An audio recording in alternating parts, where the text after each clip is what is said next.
All right, so today, Matt asked me to talk to you about the sin in your lives. I'm kidding. Matt wanted me to talk to you about John 8:30 through 38. I believe it should be up on the screen here pretty soon. I just wanted to tell you all a little bit about me. I don't know all of you as well as I should, and that's my fault. I am sorry. But I wanted to tell you a little bit about me real quick. So my name is Ethan Daniel Wolfe. Y'all were talking about the middle names earlier. That is mine. I go to the Christian Academy here at Lakeland. I'm a senior here, and I've been to 5 schools in 5 years. I've been to 3 churches in 5 years, and it's been a weird few years, right? I have one dog. His name's Gideon. He likes to spin. We'll get home, and he'll just start spinning around as fast as he can. It's really weird.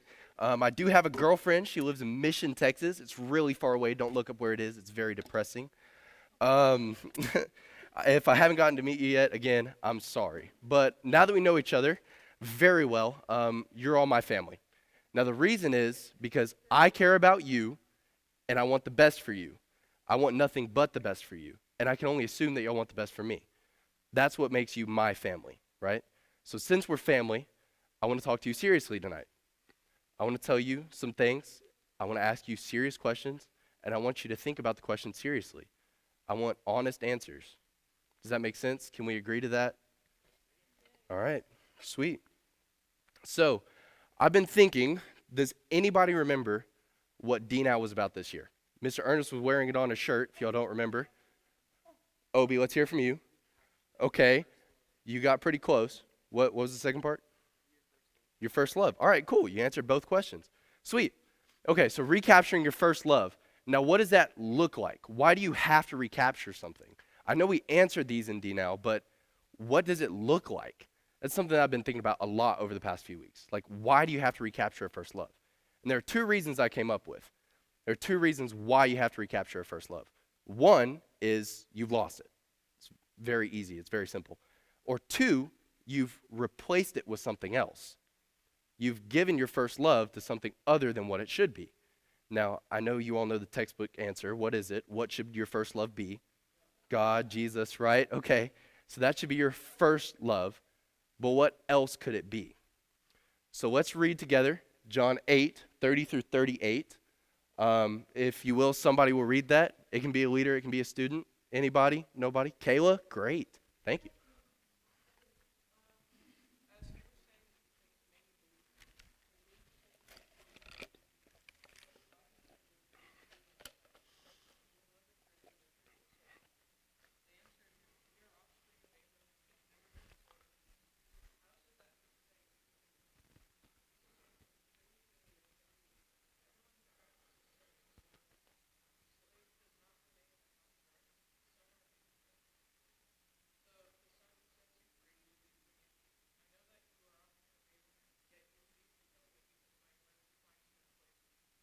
Thank you so much, Kayla.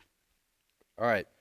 So I have a couple questions about this, and I do want you to answer, right? So y'all see what I'm holding, right? I'm holding the Bible. I'm gonna shut it, and I'm gonna put it on my stand, okay? I don't even want you to look at that. Tell me what a disciple is. What does a disciple look like? You don't have to give me a Bible answer. What does a disciple look like? Luke? Somebody who follows something. That's good. Does anybody else have any other idea of what a disciple might be? Anything? Nobody? This is the part where you can talk back to me. It really helped me. Kayla? Okay, that's good too. I like that one. I should have thought of that one, but I didn't.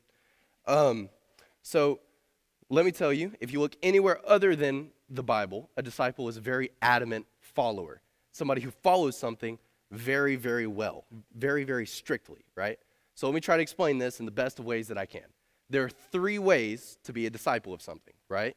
There's a follower, there's there's a fan, there's a follower, and then there's a disciple, right? There are 3 levels, if you will, right?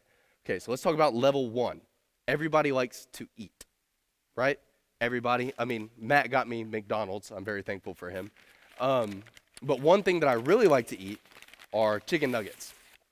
I love chicken nuggets.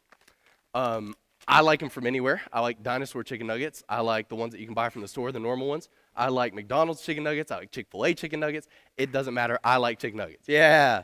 All right. Here's the thing, though. I don't know anything about chicken nuggets. These nuggets that are in here, I'm not even sure that they're chicken, right?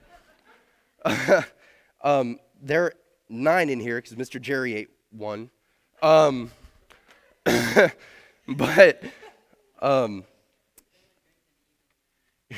I am a fan of these chicken nuggets, right? I like most things about them. Now, I don't know how they killed the chicken. I don't know how they put it in the nugget. I don't know how they breaded the chicken nugget, and I don't know how they cooked it. I don't care how they cooked it. I don't care how they breaded it, and I don't care how they killed the chicken. I just want to enjoy the nugget. It's pretty good. I like it. So, do you see where I'm going with this? Okay, what does it look like to be a fan of Jesus? So, a fan is something that does not let the thing take over their life. Okay, so let's put this in perspective. Jesus had a lot of fans, right? We can see it in this passage.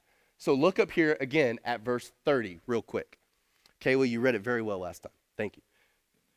As he was saying these things, many people believed in him, right? As he was saying these things, many believed in him. Okay, cool. So what this is telling me is that there were a lot of people there.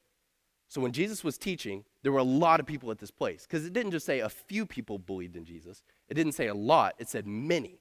That means that out of everybody that was there, many believed. They could have said any word that they wanted to, but many is the word that they used. So there were a ton of people there. Now, we don't know why they were there, but we can only assume why they were there, right? So these people might have been there because they heard about Jesus. They heard something that he was teaching. They might have seen a miracle that he did. They might have even actually gotten a miracle performed to them. I mean, they might have been healed. They might have been saved. We don't know. But these people were fans of Jesus because they didn't believe in Jesus, right? It says many believed in him, not everybody. These people were fans because they did not let what Jesus did take their time, their attention, or their life. Okay, now let me ask you. This is where it's going to get hard. Are you a fan of Jesus? Do you let Jesus control your time, your attention? Do you let him control your life? You don't have to answer that right now. Let's look at the next level, okay? Level 2, a follower. So a follower is different, right? A follower takes a little more commitment whenever you're trying to be a disciple of something, right? So if level 1 is a fan, and a fan is just somebody who wants to enjoy something, then a follower is somebody who wants to give their time and attention to the thing that they enjoy. So a follower is going to be somebody who takes time out of their day to actually look and research what they like. So that would equate to, does anybody have social media? Most of you. Do you have Instagram maybe? You raise your hands. Do you have them? Yes? Mostly? Okay. Lakeland's Instagram should be up here. I know you all have it now. You must follow. It's a requirement. Okay. Anyway, so if I follow Mr. Jerry, Noah Duncan, and Kayla on Instagram, right? Then anything that they post, I'm going to see. It doesn't matter what it is, I'm going to see it, right? If I follow those 3 people and they post something or they comment something or they like something, I'm going to see it. I'm going to take time out of my day to look and see what they're doing. If I wanted to, I could look into their pages too. I could see everything that they did. Now, I'm going to spend some time and some attention looking at what these people did. I'm not just enjoying it anymore. Now I'm actually looking into it. This is what a follower would be. Now, Jesus had a lot of followers. Look again at verse 30. As he was saying these things, many people believed in him, right? It's verse 30. Okay, now, we look at that and we see many people believed in Jesus. These are what I would call the followers. Now, here's the difference between a follower and a disciple. Look again at verse 31. So Jesus said to the Jews who had believed in him, "If you continue in my word, you really are my disciples."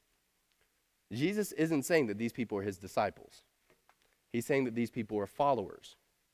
When John writes this, John is saying, look, these people right here, they're fans of Jesus. They came out to see him. They came out to see what he was doing. But these people that believed, they're followers of Jesus because they didn't actually take the next step in giving Jesus their life.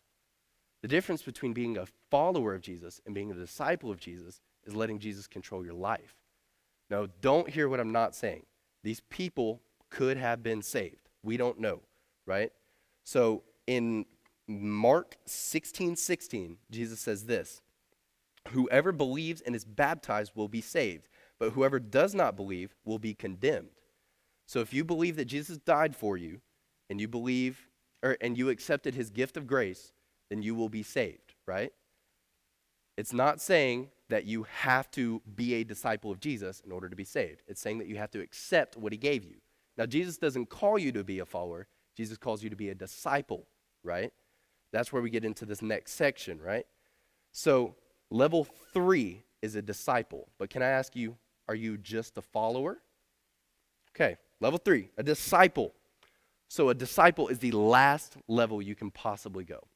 It's the farthest. You can't go any farther than that. That's it. A disciple doesn't just give their time and their attention, doesn't just learn the things about them that they can, doesn't just enjoy it. A disciple gives their whole life to it. The difference between being a fan, being a follower, and a disciple is the fact that you can be a fan of many different things. I can be a fan of basketball, the chairs that you're sitting on, McDonald's, but I can't be a follower of the world. If a follower has to have 24 hours in a day, right? I mean, we all have 24 hours in a day. You can only give so much of your time to these things. You can only be a fan of so much. But a disciple takes your life, your entire life, everything that you have and are. So no matter what you do, you can only be a disciple of one thing. Jesus explains this in Matthew 6:24. No one can be a slave of two masters, since either he will hate one and love the other, or be devoted to one and despise the other. The difference between my love for chicken nuggets and my love for Jesus is the fact that I can only be a disciple of Jesus. I give my life to Jesus. I'm not going to let these chicken nuggets decide how I talk to my friends. I'm not going to let them decide what I do in my free time. I'm not going to let them control my life. Look at verse 33 and 37. I want to show you something. I want to see if you can catch it, okay? Verse 33, it says, these are the people answering Jesus, right? Jesus just talked to them and said, if you are my disciples, you will continue in my word. Okay, he says, we are descendants of Abraham, they answered him, and we have never been enslaved to anyone.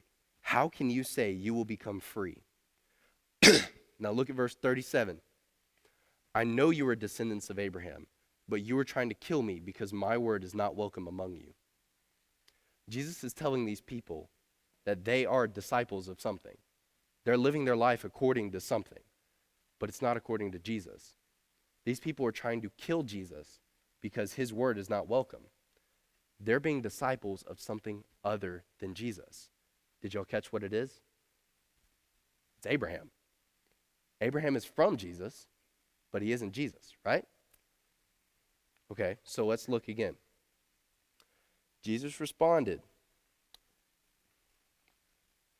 I know you are descendants of Abraham. Jesus said, I know you're disciples of Abraham. I know who you follow. I know who you give your life to. But you were trying to kill me because my word is not welcome among you. If you go even farther, I know it's not up there, but in verse 39, Jesus said, if you were Abraham's children, you would do what Abraham did.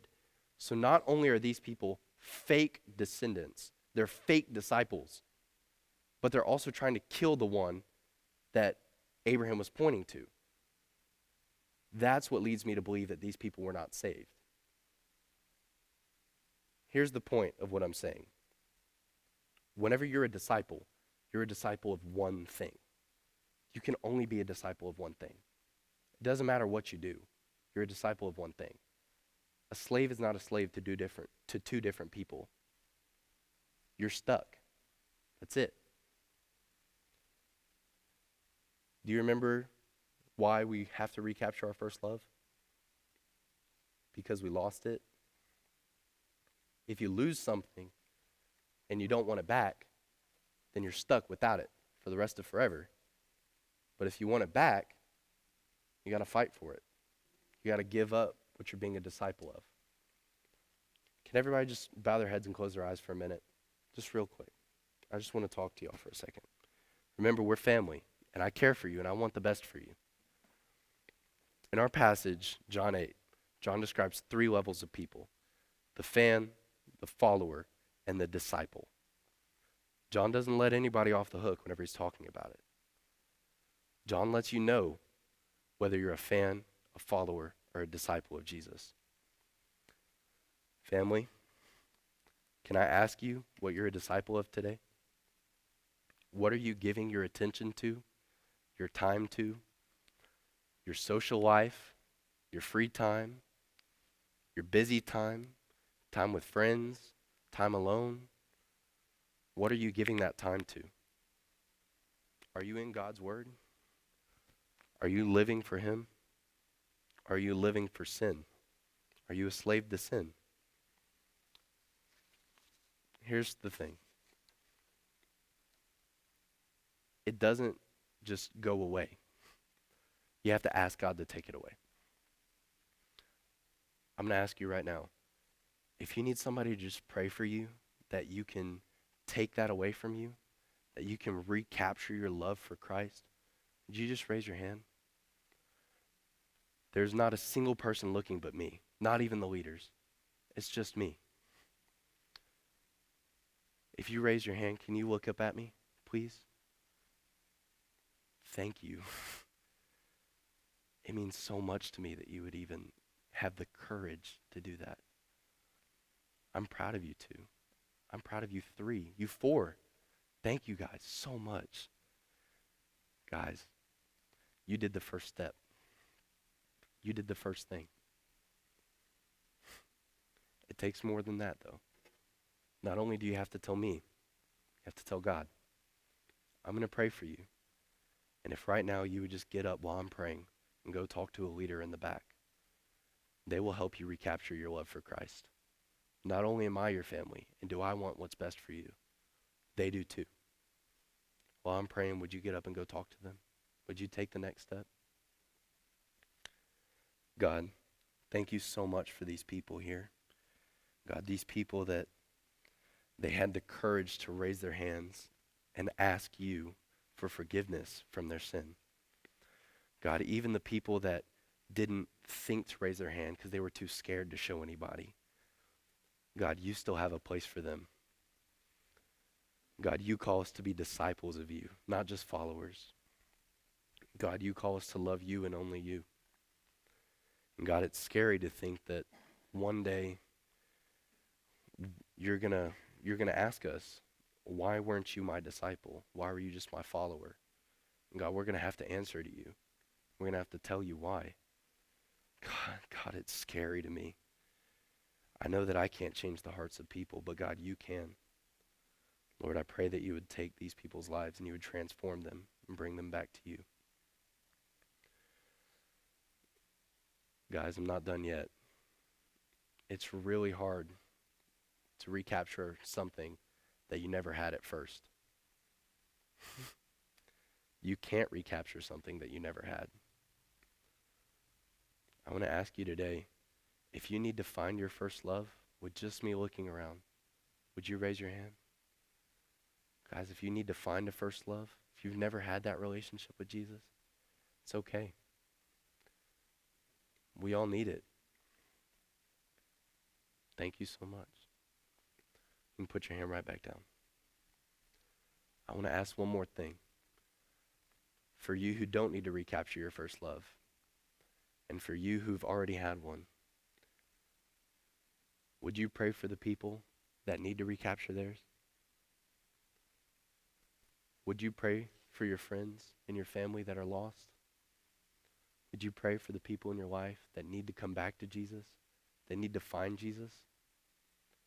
Would you just pray for them today? God, thank you so much for being the God that cares and loves. Lord, I pray that tonight, tomorrow, the next day, until the rest of eternity, God, that you would continue to draw people to yourself.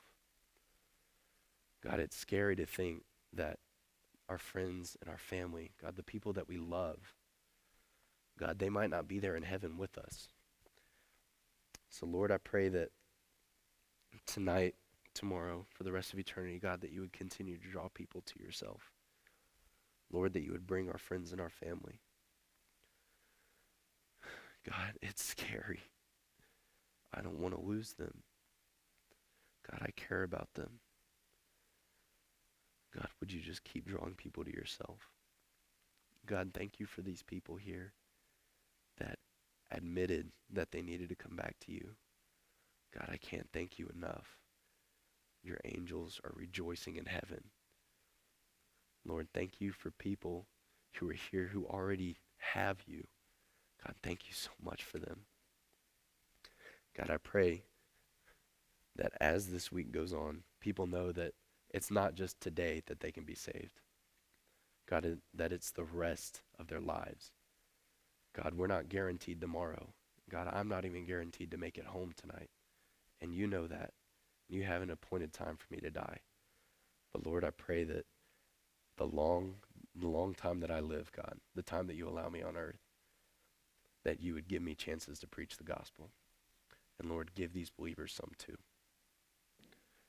Amen. All right, guys, would you all look up at me? Thank you so much for letting me be here. I want you to remember that this invitation is always open. Your leaders are always here for you. They still care about you. They still love you. And they still call you your family. They're here for you no matter what you do. Thank you so much for letting me be here tonight.